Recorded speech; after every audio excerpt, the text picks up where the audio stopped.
And I was disappointed with Jeanine Pirro, really disappointed with Jeanine Pirro. She folded like an umbrella. Finally, Davy Hearn is cleared. Finally. That case is dead. We saw the DOJ go into federal court and admit in writing that Lincoln Memorial reflecting pool case came apart. It was all over that rushed, oversprayed, badly bonded contractor job, and not because the 3-time Olympic canoeist put his hand in the water. So that should be it, right? Should be the end of the story. Maybe an apology, a correction, and everybody moves on. However, Doug Burgum hasn't corrected himself. Not once, no retractions, no walkbacks, not even one of those little cowardly "we're reviewing the new information" statements. No, your Interior Secretary of the United States of America is still out there trying to tell you that vandals did it. And honestly, you almost have to admire his commitment to the bit, right? Because the evidence collapsed, the entire case collapsed, and his own department's paperwork collapsed. And Doug is still standing out there in that swampy rubble, defending a story while everyone else has already waved the white flag. I guess to Doug, it's not a lie if you just keep repeating it enough times. He may have learned that from someone, maybe his boss. I don't know.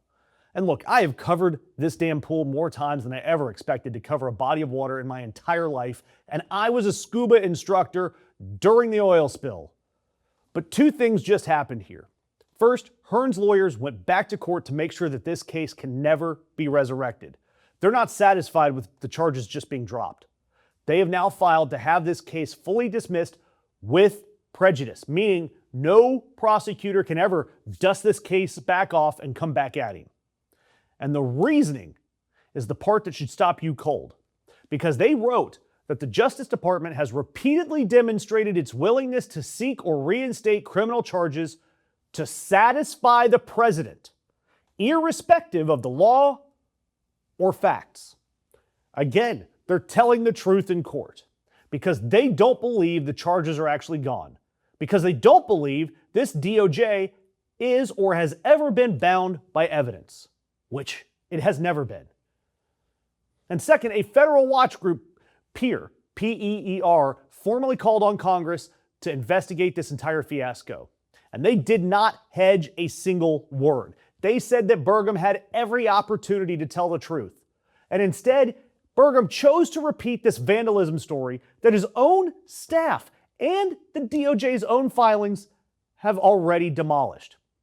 And they have called this a profound betrayal of his staff, the public, and his oath of office.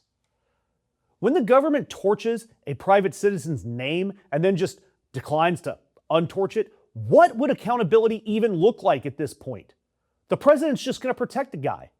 I mean, have we fully arrived at the place where being publicly wrong about an innocent man and jailing him carries absolutely no cost whatsoever? Let me know your thoughts in the comments. But Burgum went further because he went on X saying that his department handed prosecutors every piece of evidence they asked for. Yet Jeanine Pirro's office told a federal judge the exact opposite, that the Interior gave them bare bones reports and less than fulsome information, and that if the Interior had been forthcoming, they would have never gone to the grand jury in the first place. Jeanine Pirro is saying that Doug Burgum's department lied to the DOJ. So either one of 2 things is true. Either the Interior Secretary sat on evidence that would have cleared an innocent man and lied to the DOJ, or the U.S. Attorney's Office, handpicked by Donald Trump, is lying to a federal judge about it. Either way, no one wins.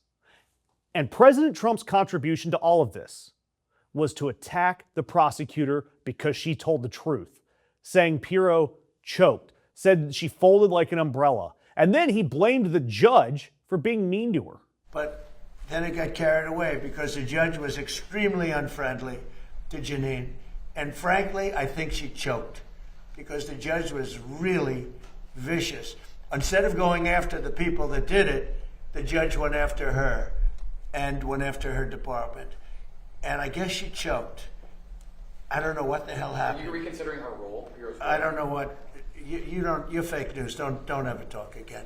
You're fake news. One of the worst in the business. Good old Trumple Thinskin would genuinely rather watch two of his own officials burn each other to the ground in federal court than say one sentence out loud. And he doesn't even have to be fully true. He can say bits of truth. He can say that the renovation he bragged about was a rush job and it wasn't his fault. And that's why I'm going to ask you guys to hit that notification bell, especially since a wrongly accused Olympian and a cabinet secretary who won't tell the truth is exactly the kind of story that just gets one news cycle on the corporate news networks and then it evaporates into thin air. But we won't let the government forget about this.